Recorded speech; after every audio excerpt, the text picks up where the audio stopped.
Hello and welcome to Study Time Only. Today we are going to discuss 19 August 2020 the Hindu analysis. तो चलिए देख लेते हैं कौन से इंपॉर्टेंट आर्टिकल्स आज हम डिस्कस करेंगे। And the first one is which we are going to discuss is related to PM cares. No need to audit PM cares, the supreme court judgment. यहाँ पे सुप्रीम कोर्ट ने judgement दिया है कि जरूरत नहीं है कि पीएम जो केयर फंड बनाया गया है उसके ऊपर ऑडिट लगाया जाए। ये हमारा रिलेटेड है national disaster response fund NDRF से, और इसके बारे में हम डिस्कस करेंगे एनडीआरएफ ने क्या कहा है और क्या इसके पॉइंट्स हैं, तो उसके बारे में देखेंगे जो कि हमारे लिए काफ़ी इंपॉर्टेंट हो जाता है एग्जाम के पर्सपेक्टिव से। मैं आपको साथ में बताता चलूँगा कि जैसे कि यहाँ पे प्रीलिम्स पर्सपेक्टिव से क्या चीज़ें आपको याद रखनी है एंड मेंस पर्सपेक्टिव से क्या चीज़ें आपको लिखनी है और याद रखनी है, जिससे आपको हेल्प मिल पाए कि आप दोनों में डिफरेंशिएट कर पाए, चीज़ों को एक साथ पढ़ते हुए प्रीलिम्स और मेंस की एक साथ तैयारी कर पाए। अबाउट एनडीआरएफ के बारे अगर हम बात करते हैं, सबसे पहले एक छोटी सी चीज़, अगर आपको इस पीडीएफ पीपीटी का मटेरियल चाहिए तो आप हमारा टेलीग्राम ग्रुप ज्वाइन कर सकते हैं। For joining the Telegram group, study time only के नाम से हमारा टेलीग्राम ग्रुप है, वहाँ पे ज्वाइन कर लीजिए, या फिर नीचे डिस्क्रिप्शन बॉक्स में मैंने लिंक दे रखी है, वहाँ से भी आप ज्वाइन कर सकते हैं। चैनल में अगर आप नए हैं तो चैनल को सब्सक्राइब करना बिल्कुल भी ना भूलें, लाइक कमेंट शेयर जरूर कर दीजिए। चलिए स्टार्ट करते हैं एनडीआरएफ के बारे में। Define in section 46 of national disaster management act 2005। बहुत ही ज़्यादा और काफ़ी ज़्यादा इंपॉर्टेंट की एक्ट हो जाता है। इस बार के जो भी एग्जाम्स आपके होंगे, चाहे फिर वो यूपीएससी से रिलेटेड हो, एसएससी हो या स्टेट पीसीएस हो, उन सभी के लिए काफ़ी इंपॉर्टेंट रोल प्ले करता है, क्योंकि देखने को मिला है कि पिछले एक साल के अंदर बहुत बड़े बड़े डिजास्टर निकल के आए हैं। इसलिए जो एक्ट है हमारे लिए काफ़ी इंपॉर्टेंट है, इससे क्वेश्चन अराइज हो सकता है। तो सेक्शन 46 में डिफाइंड है एनडीआरएफ के बारे में कि नेशनल डिजास्टर रिलीफ फंड के बारे में, और fund manage by the central government. अगर आपसे क्वेश्चन पूछा गया ये किसके द्वारा मैनेज किया जाता है, तो yes, it is manage by the central government for meeting the expenses of emergency response. कभी निकल के आ गया rehabilitation due to threatening disaster situation, जब निकल के आती है तो उससे रिलेटेड चीज़ों में इसको यूज किया जा रहा है। देन जिस तरीके से एनडीआरएफ है नेशनल लेवल पे है एक बॉडी, उसी तरीके से एक स्टेट लेवल पे बॉडी बनेगी, that is SDRF, that is state disaster response fund. तो ये स्टेट के लिए फैसिलिटेट करेगी, इमीडिएट रिलीफ प्रोवाइड करवाएगी कैलेमिटीज वगैरह से। इसका पहले अगर मैं बात करता हूं तो पहले इसका नाम था, जब ये स्टार्टिंग में जब बना था तो इसका नाम था national calamity contingency fund, was renamed as national disaster response fund. तो आपसे पूछा जा सकता है कि इसका पुराना नाम जो है नेशनल कैलेमिटी कंटिजेंसी फंड था या नहीं था, तो ये आपको पता होना चाहिए। प्रीलिम्स के अंदर एक एक ऐसे पॉइंट्स आ जाते हैं तो जो आपके लिए इंपॉर्टेंट है, तो मैंने बता दिया। अब देखिए इसके अंदर काफ़ी इंपॉर्टेंट चीज़ें और हम देखते हैं, जैसे सोर्स ऑफ फाइनेंसिंग, कहाँ से इसका सोर्स आता है, कहाँ से इसके अंदर पैसा आता है। So finance through the levy of cess of certain item, जो सेस लगता है कुछ आइटम्स के ऊपर, चार्जेबल जो रहता है, एक्सरसाइज कस्टम ड्यूटीज वगैरह जो अप्रूव करती है सेंट्रल गवर्नमेंट फाइनेंस बिल के अंदर, तो वो सारी चीजें इसके अंदर आ जाती हैं। Required beyond available under NDRF or budgetary resources के थ्रू, इसमें जो बजट एलोकेट होता है उसके थ्रू भी इन्हें फंड दिया जाता है। तो एक दो दो ऑप्शन, तीन ऑप्शन इस तरीके से पूछ लिए जाएंगे। Then national calamity contingency duty is levied NDRF additional budgetary support provided and necessary. कुछ भी अगर इस तरीके से एडिशनल सपोर्ट, कभी भी ऐसा बहुत ज़्यादा प्रॉब्लम की सिचुएशन अराइज हो गई, वहाँ पे ज़रूरत होती है, तो अलग से पैसा भी दिया जाता है इसके अंदर। तो ये आपसे पूछा जा सकता है कि इसके अंदर जो पैसा है क्या वॉलंटरी कंट्रीब्यूशन के अंदर से आता है, या फिर हमारा बजट एलोकेशन के थ्रू आता है, या फिर एनुअली यहाँ पे custom duties, excise duty, chargeable certain items में जो लगता है उसके थ्रू आता है। तो आपको पता होना चाहिए, दो पॉइंट्स हमने जो डिस्कस किए हैं ये इसके अंदर आते हैं। इसके कुछ की फीचर्स देख लेते हैं जो कि आपके लिए काफ़ी इंपॉर्टेंट है, मेंस की परस्पेक्टिव से भी और प्रीलिम्स के परस्पेक्टिव से भी। Locate located in a public account, government of India under the reserve fund not bearing interest. तो पब्लिक अकाउंट के अंदर इसे रखा जाता है अंदर government of India, reserve funds not bearing interest, interest नहीं रहता है, ठीक है। तो ये आपको पता होना चाहिए। कौन कौन मॉनिटर करता है, तो ये जनरल से चीजें हैं। Ministry of department of agriculture corporation under the ministry of agriculture monitor relief activities से रिलेटेड जो कैलेमिटीज निकल के आती है, जैसे ड्रॉट निकल के आ गया, सूखा पड़ गया, या फिर बहुत तेज से हेल्स्टॉर्म हो गया, या पानी बिल्कुल बाढ़ आ गई, सारी फसलें बेकार हो गई, तो ऐसी कंडीशन में जो है ये निकल के आते हैं, ठीक है। कैग ऑडिट, कैग जो है इसके ऑडिट करते हैं अकाउंट को, एनडीआरएफ को। तो वही बोला जा रहा है पीएम जो केयर फंड है उसके लिए कि यहाँ पे पीएम केयर फंड्स जो हमने बनाया है, prime minister national relief fund, तो यहाँ पे बोला जा रहा है कि इसके ऊपर भी ऑडिट लगाया जाए। तो वो ऑडिट लगाने के लिए सुप्रीम कोर्ट ने अभी मना कर दिया है कि जरूरी नहीं कि आप उसके ऊपर ऑडिट लगाएं, ठीक है। कैग क्या करता है, ऑडिट लगाता है। जब कैग ऑडिट लगाता है तो क्या करता है, सारी इंफॉर्मेशन लेता है, कहाँ से पैसा आया, कहाँ गया, कैसा यूज किया, सारी चीजें जो है रिपोर्ट के अंदर रहती हैं, जो कि प्रेसिडेंट को देता है। फिर प्रेसिडेंट उसको टेबल करता है पार्लियामेंट के अंदर। तो ये एक प्रोसेस होता है। आप लोगों को अगर मैं कैग जो मैंने लेक्चर्स लिया है उसके अंदर मैंने पढ़ाया है, आप डिस्क्रिप्शन बॉक्स में लिंक में जाके देख सकते हैं। नेक्स्ट आर्टिकल हमारा है supreme court approves elevation of 6 advocate as a high court जजेस। तो ये टॉपिक रिलेटेड है separation of power between the various organ, dispute redressal mechanism and institution. यहाँ पे एक क्वेश्चन राइज होता है, what is the collegium system and how it is work. क्या होता है कोलिजियम सिस्टम, हम देखेंगे आज के आर्टिकल्स के अंदर कोलिजियम सिस्टम क्या होता है। आज के बाद अगर आपसे कोई कोलिजियम सिस्टम के ऊपर क्वेश्चन आता है, डेफिनेटली मैं ये गारंटी देता हूं कि अगर आपने इसको अच्छे से सुना है और नोट्स इसके तैयार प्रिपेयर किए हैं तो डेफिनेटली आपको ये क्वेश्चन बन जाएगा। तो हम देखेंगे कोलिजियम सिस्टम क्या होता है, किस तरीके से वर्क करता है। तो व्हाट इज कोलिजियम सिस्टम, हमारा क्वेश्चन अराइज होता है। तो collegium system is a system under which the appointment of the elevation of जजेस, lawyers of Supreme Court, transfer of judges of High Court, Apex Court are decided by the former Chief Justice of India and the 4 senior most judges। अब देखिए यहाँ पे कुछ चीजें निकल के आती हैं। अगर मैं आपको जर्नलाइज होके समझाना चाहूँ तो यहाँ पे 3 जजेस जो है केस निकल के आता है। ऐसा हुआ था कि पहले जज के केस में सिंपल फटाफट बता देता हूं, वैसे मैंने इसको डिटेल में डिस्कस किया है पीटी 365 के अंदर। तो जो लोग उसको देख रहे हैं, कंटिन्यूसली सारी चीज़ों को फॉलो कर रहे हैं, उन्हें पता होगा कि हम किस तरीके से डिस्कस कर रहे हैं। तो फर्स्ट जज केस के अंदर क्या हुआ था कि ऐसा था कि सपोज जो है सेंट्रल गवर्नमेंट उसे अपॉइंट करता था। अब देखिए यहाँ पे याद रखिएगा आप, सेंट्रल गवर्नमेंट अपॉइंट करती है जजेस को, ठीक है, नियुक्ति करती है, लेकिन उसकी रिकमेंडेशन कौन देता है, चीफ जस्टिस ऑफ इंडिया। तो पहले ऐसा होता था, चीफ जस्टिस ऑफ इंडिया दिया करते थे फर्स्ट जज केस के अंदर, फर्स्ट जज केस। फिर आता है सेकंड जज केस। सेकंड जज केस के अंदर दो जो रहते हैं सीनियर मोस्ट जजेस ऑफ सुप्रीम कोर्ट और 1 चीफ जस्टिस ऑफ इंडिया। जब ये दोनों मिलके देंगे रिकमेंडेशन, उस रिकमेंडेशन में सेंट्रल जो है वर्क करता है और सेंट्रल जो है अपॉइंट करता है, ठीक है, क्लियर हो गया। देन थर्ड जज केस जो कि अभी रिसेंटली अभी चल रहा है, मतलब चल रहा है, इसको फॉलो किया जा रहा है, ऐसा समझ लीजिए आप।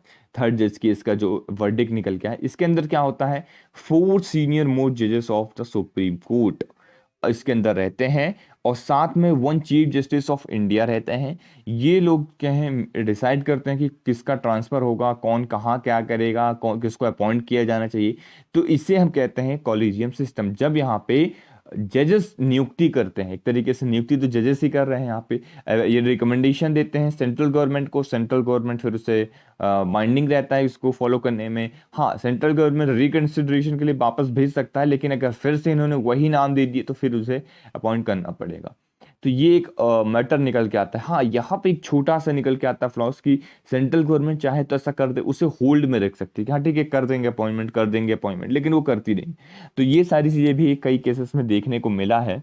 अब यहाँ पे ये चीज क्यों कोलिजियम सिस्टम फॉलो किया जा रहा था, यहाँ पे बोला जा रहा था कि अगर कोलिजियम सिस्टम रहेगा तो क्या होगा, इंडिपेंडेंट जुडिशरी बरकरार रहेगी। सबसे इंपॉर्टेंट चीज है इंडिपेंडेंट जुडिशरी। देखिए अगर कहीं पे सेंट्रल गवर्नमेंट यहाँ पे क्या कर रही है, अपॉइंट कर रही है, अगर सेंट्रल गवर्नमेंट अपॉइंट कर रही है तो आपने देखा होगा बहुत सारे जो केसेस होते हैं किसके होते हैं, सेंट्रल गवर्नमेंट के, स्टेट गवर्नमेंट के, ठीक है, स्टेट गवर्नमेंट के। अगर सेंट्रल गवर्नमेंट अपॉइंट कर रही है तो क्या होगा, सिंपल चीज है, एक बाइसनेस निकल के आ जाएगा, एक क्वेश्चन राइज हो सकता है कि जिसने अपॉइंट किया है आप उसके तहत जो है नेगेटिव वर्डिक्ट नहीं देंगे, बहुत सारे ऐसे केसेस निकल के आते हैं।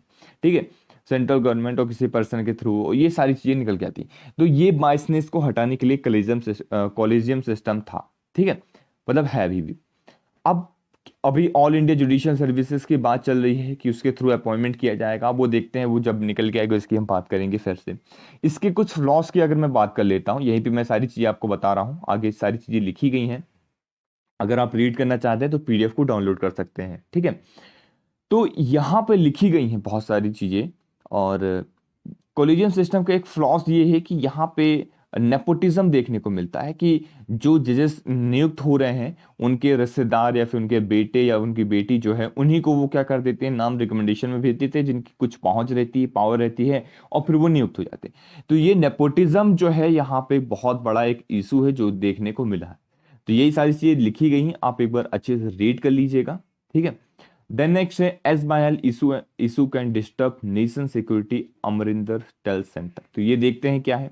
टॉपिक कवर्ड होता है function and responsibility of the union and state issue, the challenges pertaining to the federal structure, devolution and power and finance, local level of the challenges. Sutlej Yamuna link, SBIL canal. हम बात करेंगे Sutlej Yamuna link canal की historical background से start करते हैं। सबसे पहले creation of Haryana from old undivided Punjab in 1966। तो हरियाणा क्रिएट किया जाता है 1966 में, जब पंजाब से हरियाणा अलग होता है। उसके बाद से ये प्रॉब्लम निकल के आती है क्योंकि जो शेयरिंग ऑफ वाटर रिवर है, रिवर का जो पानी है उसके ऊपर ये डिस्प्यूट निकल के आता है। ठीक है, तो जो Punjab was oppose to sharing the water of Ravi and Beas with Haryana. तो पंजाब अपोज करता है कि वो हरियाणा के साथ रवि और ब्यास की जो वाटर की शेयरिंग है वो नहीं करेगा। ठीक है, रिपेडियन प्रिंसिपल पे आर्ग्यू करता है, यहाँ पे नो वाटर जो स्पेयर किया जाएगा यहाँ पे नहीं भेजा जाएगा। फिर सेंट्रल 1976 में इशू करता है नोटिफिकेशन एलोकेटिंग द हरियाणा को कितना 3.5 मिलियन एकड़ फीट, MAF 3.5 MAF के नाम से याद रखेंगे, मिलियन एकड़ feet, out of undivided Punjab 7.2 million एकड़ फीट। तो 7.2 जो है स्टार्टिंग में था, उससे हटा तो 3.5 जो है हरियाणा को दे दिया जाता है। तो ये यहाँ पे हमने देखा किस तरीके से डिस्प्यूट निकल के आया। अब यहाँ पे देखिए कैनाल जो है आपसे पूछा जा सकता है कैनाल के बारे में, अगर कभी क्वेश्चन आ गया तो आपको अच्छे से आप बता सकें। Sutlej and its tributary Beas जो है यहाँ पे शेयरिंग होती है। यहाँ पे कैनाल लिंक की तो सतलुज और यमुना रिवर, ये सतलुज रिवर है, ये यमुना रिवर है, दोनों को जोड़ती है वो कैनाल है। Cutting across the straight was plan, तो इस तरीके से प्लान किया जा रहा है। ये 214 किलोमीटर की लॉन्ग कैनाल होगी, सतलुज में प्रपोज की गई है। सतलुज यमुना लिंक किया जाएगा, सतलुज और यमुना रिवर को लिंक किया जाएगा। तो ये आपसे पूछा जा सकता है कितने किलोमीटर की है, क्या है, कुछ स्टेट से होकर गुजर रही है। तो Haryana being the significant completion of SYL canal, तो ये आपको पता होना चाहिए। देन नेक्स्ट आर्टिकल है हमारा चीतास from south Africa reach Mysore. अब देखिए आप लोग बोलेंगे कि सर यहाँ पे तो हम यूरोप से मंगा रहे थे चीता, लेकिन क्या हो रहा था, यूरोप से मंगा रहे थे फिर उन्होंने मना कर दिया। हम क्या कर रहे थे, एशियाटिक लॉयन जो है, सॉरी एशियाटिक जो चीता है वो मंगा रहे थे। लेकिन एशियाटिक चीता उनकी संख्या भी ज़्यादा नहीं है, उनकी संख्या भी लगभग अप्रोक्सीमेटली 50 है। अब वो ये बोल रहे हैं कि अगर 50-55 जो संख्या है हमारे पास, उसमें से हम 5 आपको भेज देते हैं, और सपोज वो उस क्लाइमेट कंडीशन में इंडिया में नहीं रह पाते हैं, तो क्या होगा, वो भी डेथ हो जाएगी। तो एक तो पहले से ही कम है, ऊपर से फिर भी और कम हो जाएगा। तो ये एक प्रॉब्लम निकल के आ रही थी। देन हमने क्या किया, हमने अब एशियाटिक चीता लाना उन्होंने मना कर दिया कि हम नहीं भेजेंगे, लेकिन हम क्या कर रहे हैं, यहाँ पे अफ्रीकन चीता को लेके आ रहे हैं, जो कि मैसूर में आ चुके हैं, और 30 दिनों के लिए उन्हें क्वारंटाइन रखा गया है। देन इसके बाद फिर देखा जाएगा कहाँ शिफ्ट करते हैं हमने। ठीक है, अब दोनों में डिफरेंस देख लीजिए, आपसे ये क्वेश्चन पूछा सकता है इनके बारे में। आयुसियन स्टेटस अगर मैं दोनों को पूछूं तो अफ्रीकन जो चीता है उसका जो आयुसियन स्टेटस है वो टोटली वल्नरेबल है, और एशियाटिक चीता का क्रिटिकली इंडेंजर्ड है, ये बहुत ही कम संख्या में है एशियाटिक चीता। आप यहाँ पे फिगर देख पा रहे होंगे, ये है एशियाटिक चीता, ये छोटा सा बतख तरीके से छोटा रहता है। एशियाटिक चीता थोड़ा सा बिल्ली जैसा दिखता है, कैट जैसा दिखता है। ठीक है, और ये अफ्रीकन चीता थोड़ा सा ये बड़ा रहता है, इसकी हाइट वगैरह जो है ये बड़ी रहती है। ठीक है, ये आपको पता होना चाहिए। अपेंडिक्स 1 में साइट्स के मेंशन है दोनों, एशियाटिक और अफ्रीकन चीता, ठीक है, डेंजर एक्सटेंट, ये आपको पता होना चाहिए। देन हैबिटेट की अगर मैं बात करता हूँ, अराउंड 6500 ईयर जो है इनका हैबिटेट बताया जा रहा है अफ्रीकन चीता का, प्रेजेंट इन द वर्ल्ड है। और 40 से 50 जो है सिर्फ अभी तक पाए जा रहे हैं यहाँ पे, तो ये आप याद रखिएगा। 40 से 50 जो है ईरान के अंदर जो है सिर्फ ये बचे हुए हैं, ये सिर्फ जो है ईरान के अंदर बचे हुए हैं 40 से 50। और एशियाटिक चीता और ये 6500 700 जो है यहाँ पे अराउंड जो है प्रेजेंट है वर्ल्ड के अंदर अलग अलग जगह पे, ठीक है, ये आपको पता होना। फिजिकल कैरेक्टरिस्टिक अभी हमने बात करी, जो है बिगर साइज होते हैं, ये जो होते हैं स्मॉलर साइज होते हैं एशियाटिक चीता। ये जनरल से इंफॉर्मेशन थी जो हमने डिस्कस की। देन नेक्स्ट इंफॉर्मेशन हमारे लिए है 3076 करोड़ इन 5 डेज इन पीएम केयर। तो 5 दिन के अंदर पीएम केयर फंड के अंदर 3076 करोड़ रुपए आ गए थे। तो एक बहुत बड़ी उपलब्धि है। अब तक तो बहुत ज्यादा पैसे आ चुके होंगे, जिस तरीके से देखने को मिला है, काफी लोगों ने इसके अंदर जो है डोनेट किया है।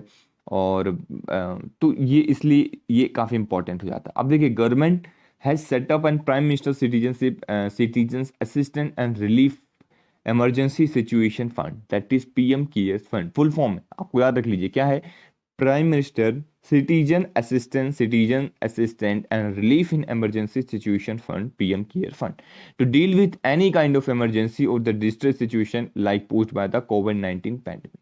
तो जिस इस तरीके से कोई भी सिचुएशन अगर अराइज होती है तो उससे डील करने के लिए ये फंड तैयार किया गया है। क्लियर हो गया? इस फंड के बारे में देख लेते हैं।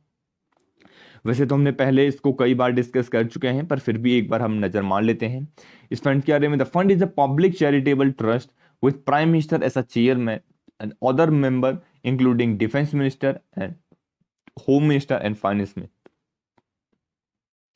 तो ये आपको पता होना चाहिए, ये इनके अंदर रहते हैं कौन कौन। प्राइम मिनिस्टर यहाँ पे चेयरमैन रहते हैं, पीएम ऐसे चेयरमैन बनाया गया है इनको, ठीक है। और होम मिनिस्टर रहेंगे और डिफेंस मिनिस्टर इसके मेंबर आएंगे। तो ये एक मेंबर हो गए, ये चेयरमैन होगा, ठीक है। तो ये आपको पता होना चाहिए। रिसेंटली बॉडी है, इस साल न्यूज में आई है, तो 101% गारंटी है इसके ऊपर क्वेश्चन किसी न किसी एग्जाम के अंदर जरूर पूछा जाएगा। Fund enable to micro donation as a result of a large member of the people will able to contribute the smallest donation। तो माइक्रो डोनेशन किया जा सकता है कितने भी रुपए, 10 रुपए, 5 रुपए, जितना आप डोनेट करना चाहें, 10 रुपए, 20 रुपए, 50 रुपए, 100 रुपए से लेकर लाखों करोड़ों रुपए तक इसके अंदर डोनेट कर सकते हैं, जिससे मैक्सिमम पार्टिसिपेशन हर एक बंदा इसमें पार्टिसिपेट कर सके, इसलिए ये चीज किया गया है। The fund will be strengthen the disaster management capacities and encourage research on protecting citizen। तो रिसर्च वगैरह प्रोटेक्ट करे सिटीजन को, जब भी इस तरीके से डिजास्टर निकल के आए, जैसे कि कोविड-19 निकल के आया, अगर फ्यूचर में कोई और इस तरीके से निकल के आता है, कैलमिटीज वगैरह निकल के आती है, तो उस केसेस में इसका यूज किया जाएगा। Contribution of PM cares fund qualify the CSR expenditure, सब कॉर्पोरेट सोशल रिस्पॉन्सिबिलिटी जो है इसके अंदर पहले नहीं कवर होता था, लेकिन अब इसको बोल दिया गया है कि सीएसआर भी इसके अंदर जो है इंक्लूड है। सीएसआर मैं आपको बता दूं क्या होता है, कॉर्पोरेट सोशल रिस्पॉन्सिबिलिटी, सीएसआर। आप लोगों को पता होगा कॉर्पोरेट सोशल रिस्पॉन्सिबिलिटी के बारे में, 2% जो है जो इतना भी फायदा हो रहा है उसका देना पड़ता होगा। इसका कुछ कंडीशन है जो हमने पहले डिस्कस की हुई है। तो 2% जो है इस एक्सपेंडिचर जो है आप यहाँ पे डाल सकते हैं। ऐसा था कि कुछ सोशल एक्टिविटीज में आपको काम करना है, वो पैसे को लगाना है, तो आप पीएम केयर फंड के अंदर भी कंट्रीब्यूट कर सकते हैं, तो आपका काम हो जाएगा, ठीक है। तो ये चीज बोला गया है। कंपनीज एक्ट 2013 के अंदर मिनिमम नेटवर्थ जो है ₹500 करोड़ जो टर्नओवर होगा, या फिर 1000 करोड़ जो है इसका टर्नओवर होगा, नेट प्रॉफिट 5 करोड़ रुपीज है, required to spend at least 2% of the average profit. Average profit का एटलीस्ट 2% जो है आपको यहाँ पे जो प्रीवियस 3 साल के अगर हो रहा है, तो सीएसआर एक्टिविटीज में हर साल लगाना होगा। तो जो ये अभी हमने बताया बात की ना, वही है, सारी चीजें लिखी गई, ठीक है। तो ये सारी चीजें थी। और देन यहाँ पे है एग्जिस्टिंग सिमिलर फंड। अब कुछ इस तरीके से और सिमिलर फंड है, जैसे कि prime minister national relief fund. अब ये क्या है, the fund was instituted in 1948 by the prime minister Jawaharlal Nehru to assist displaced by the Pakistan. The fund currently use primary to tackle the natural calamity like flood, cyclone, earthquake. देखिए जनरली क्या हुआ था, ये बनाया गया था पंडित प्राइम मिनिस्टर जवाहरलाल नेहरू जी के द्वारा, और 1948 के अंदर किस लिए बनाया गया था कि जो पाकिस्तान से सिटीजन्स आ रहे थे, जो लोग आ रहे थे, पीपल्स आ रहे थे, उनको उनकी हेल्प के लिए ये तैयार किया गया। तो अब तो ऐसा है नहीं कि अब वहाँ से लोग आ रहे हैं, तो अब इसका यूज कहाँ कहाँ किया जा रहा है, जैसे कि मेडिकल ट्रीटमेंट के लिए, जैसे kidney transplant, cancer treatment, acid attack, इस तरीके से चीज़ों के लिए इसका यूज किया जा रहा है। साथ में और कहाँ यूज किया जा रहा है, फ्लड वगैरह आ जाती, कोई नेचुरल कैलेमिटीज आ जाती, तो उस केस में इस ऐसी जगह पे इसका यूज किया जा रहा है। द फंड जो कंसिस्ट होता है इंटायरली पब्लिक कंट्रीब्यूशन से, does not get any budgetary allocation, इसमें बजट सपोर्ट नहीं दिया जाता है, सिर्फ और सिर्फ यहाँ पे जो लोग कंट्रीब्यूट करते हैं उन्हीं के थ्रू यहाँ पे ये चीज़ आता है। इंडिविजुअल, ऑर्गेनाइजेशन, कोई ट्रस्ट हो गई, कोई कंपनी हो गई, कोई इंस्टीट्यूशन हो गया, इस तरीके से ये करता है, ठीक है, इनको फंड आता है। Corpus the fund is also inverted to various form, यहाँ पे अलग अलग फॉर्म में इसके अंदर फंड आता है। ट्रस्ट के इनकम टैक्स के अंदर से इसको छूट मिली गई है, ठीक है, ये आपको पता होना चाहिए, ठीक है। तो ये छोटी छोटी चीज़ें हैं जो कि हमने डिस्कस की इसके अंदर। अब नेक्स्ट आर्टिकल है railway deploys Ninja for surveillance. अब ये देखिए, ये जो आर्टिकल है काफ़ी इंपॉर्टेंट है।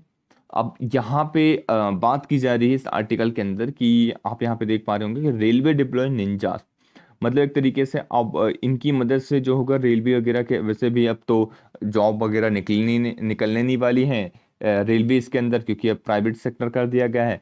तो अब फिर भी अब और चीज़ भी निकल के आ गई है कि अब देखिए क्या होता है यहाँ पे, क्या पॉइंट्स और निकल के आते हैं यहाँ पे। ये ड्रोन की मदद से यहाँ पे सिक्योरिटी सिस्टम को कराया जाएगा, तो और भी जॉब यहाँ पे कम हो जाएगी। तो यहाँ पे ड्रोन वगैरह की मदद से सिक्योरिटी सिस्टम की बात की जा रही, तो देखते हैं यहाँ पे क्या और निकल के आता है, ठीक है। अगर आपको इसमें से थोड़ा सा भी जानकारी मिली हो या कुछ भी जानने को मिला हो, तो देन इसको लाइक, शेयर, कमेंट, सब्सक्राइब जरूर करें और चैनल को ज़्यादा से ज़्यादा लोगों तक शेयर करें और अपनी सहमति दें। So thank you very much for the discussion.